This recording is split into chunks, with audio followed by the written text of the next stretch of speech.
Раки, приветствую вас! Меня зовут Ева Лехцер, вы на моем канале. И для вас я снимаю ваш второй прогноз на апрель 2023 года. Сегодня карты звучат просто как песня. Я смотрела расклады для предыдущих знаков, очень воодушевляющие. Посмотрим, что же вам приготовит этот период.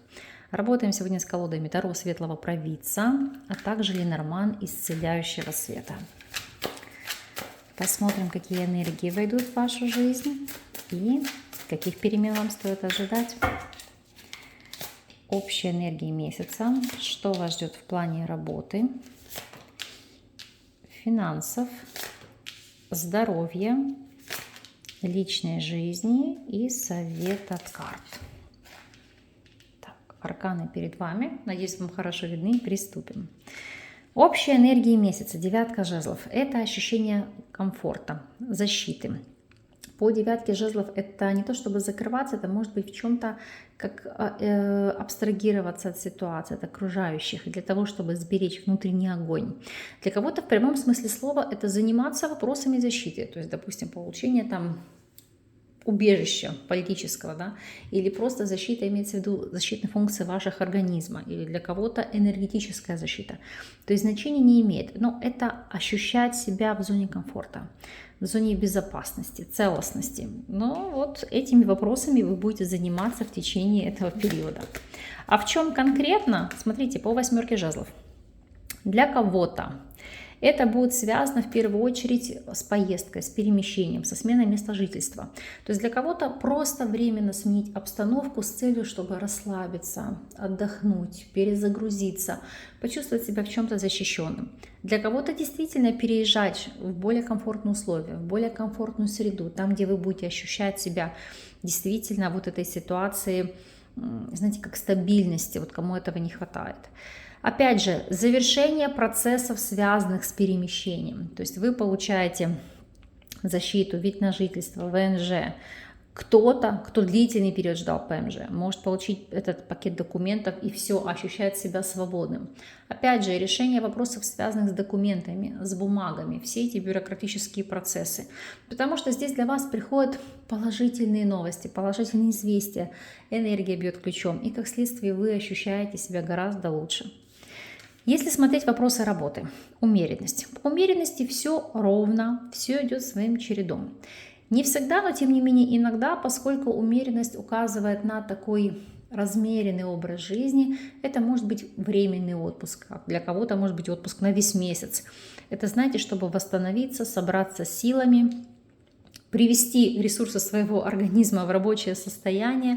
То есть это такой некий период релакса, когда вы заряжаете себя позитивной энергией и новыми возможностями. Но мы посмотрим, так ли это для всех остальных. Итак, для тех, кто у нас сейчас не работает и работать не может. Умеренность и туз жезлов. Это, знаете, как рождение новой идеи, нового шанса, новой возможности для большинства по связке карт. Это как найти для себя пассивный источник дохода, пусть он будет небольшим, но знаете, как стабильный и постоянный. То, что вам дает уверенность в завтрашнем дне, то, что вам дает подспорье. Как следствие вы получаете вот эту вот зону комфорта. Поэтому уже прекрасно. Для тех же, кто у нас в статусе соискателя.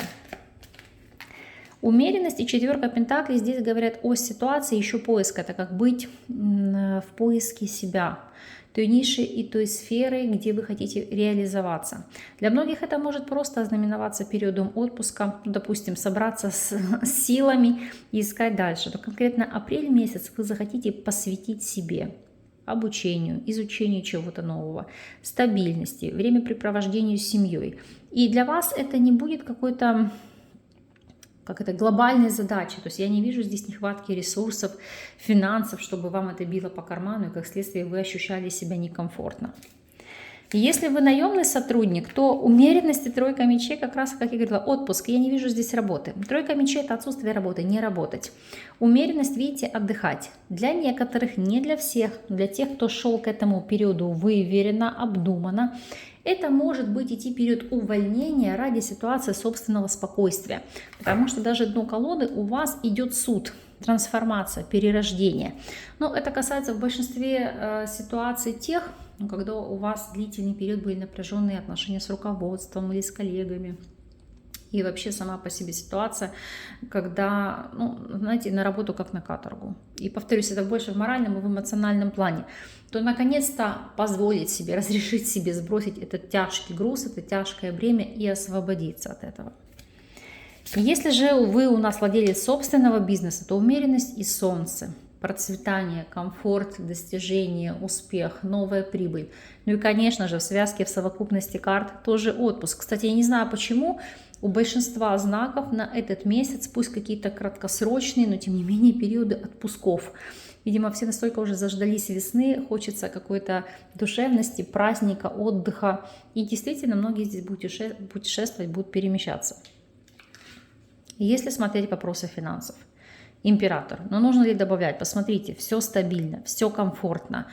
Контроль, достаток, уверенность в текущем и в завтрашнем дне. Для многих по императору это может быть финансовая помощь или поддержка со стороны супруга, партнера, отца или даже, допустим, руководителя, который вам дал надбавку, там какой-то бонус или премию. То есть видите, как с чего-то барского плеча. Причем это актуально как для мужчин, так и для женщин. Ну и опять же, в плане финансов для вас это улучшение ситуации, укрепление вашего финансового положения. Для многих это вообще выйти на новый уровень заработка. Вы сам себе хозяин, хозяин судьбы, хозяин положения. То есть для кого-то закрыть долги, кредиты, избавиться от этой ситуации, взрастить свой источник дохода, перейти на новый уровень. Поэтому супер. Вопросы здоровья. Влюбленные. Сам по себе аркан указывает, что здесь, именно конкретно в этой колоде, это будет нацеленность на продолжение рода. То есть для кого актуально, действительно благоприятный месяц. Для всех остальных обратите внимание на парные органы. Как правило, это у нас легкие, это у нас почки, надпочечники. Для женщин яичники, потому что чтобы здесь не было воспалительных процессов. Не критично, но ситуация, которая может дать о себе, знаете, как знать, в легком порядке. Но предупрежден, значит вооружен. Соответственно, эту ситуацию вы можете проблему устранить. Вопросы личной жизни. Слушайте, раки, у вас тут прям как будто ваш месяц. Одни старшие арканы. Что происходит? У вас на личную жизнь падает аркан жрица. То есть для кого-то это скрывать отношения, либо не афишировать ситуацию, что, допустим, у вас где-то произошло зачатие ребенка, да, то есть что вы вынашиваете ребенка. Для кого-то это, в принципе, скрывать новое знакомство, но вместе с тем это погружаться в себя, в свои эмоции, в свои переживания. И, знаете, как путеводная звезда, интуитивно ощущать вот эти вот перемены, эту трансформацию, которая с вами происходит. Для тех, кто у нас свободен, жрица и паж жезлов – это знакомство. Причем, как правило, знакомство это идет через интернет и анонимного порядка или анонимного характера. То есть это как вы можете кому-то так проявиться, написывать, да, инкогнито, так и в отношении вас кто-то может активно действовать. То есть писать, не знаю, там ставить лайки, комментарии или узнать ваш номер телефона, звонить, слать смс-ки. Ну, то есть будет у вас тут какая-то интрига. Но могу сказать так, дно колоды шестерка жезлов – это указание на то, что человек вам будет идти действительно с целью завоевания, ну и как следствие построения взаимоотношений с вами. Если вы у нас в любовных треугольниках, жрица и жрец в связке, то есть для кого-то это второй брак, вторые значимые отношения, создание новой семьи. И вот здесь жрица-жрец, это тайное стало явным. Это вопрос трансформации, перерождения, переход в новые отношения. Тут даже как бы добавить нечего. Для тех же, кто у нас в стабильных союзах, жрица и туз мечей. Это раскрыть друг другу какие-то ваши сокровенные, потаенные мечты, планы, цели, задачи, либо ту информацию, о которой вы стеснялись поделиться, что-то рассказать, что-то донести или озвучить свои страхи. То есть это раскрыться друг перед другом и ощущать друг друга телепатически, потому что в этой колоде вот жрица и туз мечей это фактически интуитивная часть, когда вы друг друга чувствуете за тысячи километров, о том, что как человек себя ощущает, о чем думает, что в его жизни происходит. То есть это такое, знаете, отношения, которые создаются на небесах. То есть незримое ощущение друг друга. Рекомендация, совет. Ну, по семерке пентаклей это однозначно в рамках этого периода сеять семена.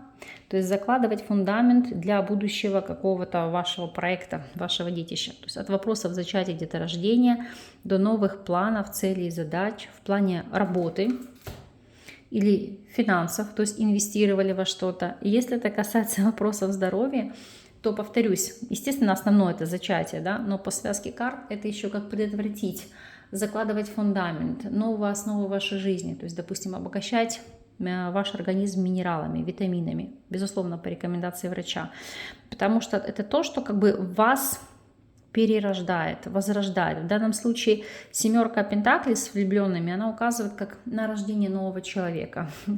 То, что вас будет как бы не только отзеркаливать, но как ваша новая ипостась, как ваш новый клон.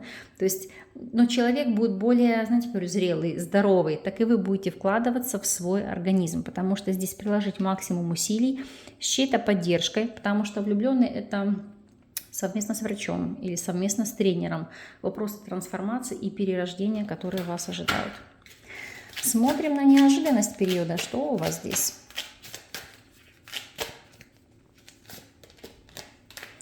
Письмо, змея и книга. Ох, вот это супер. Тут еще одна колода тучи. Ну, начну так. Письмо, змея, книга. Во-первых, это выявить человека, который вам мог писать или написывать анонимно. Помимо всего прочего, тайная переписка, которую вы ведете, которую вы не афишируете.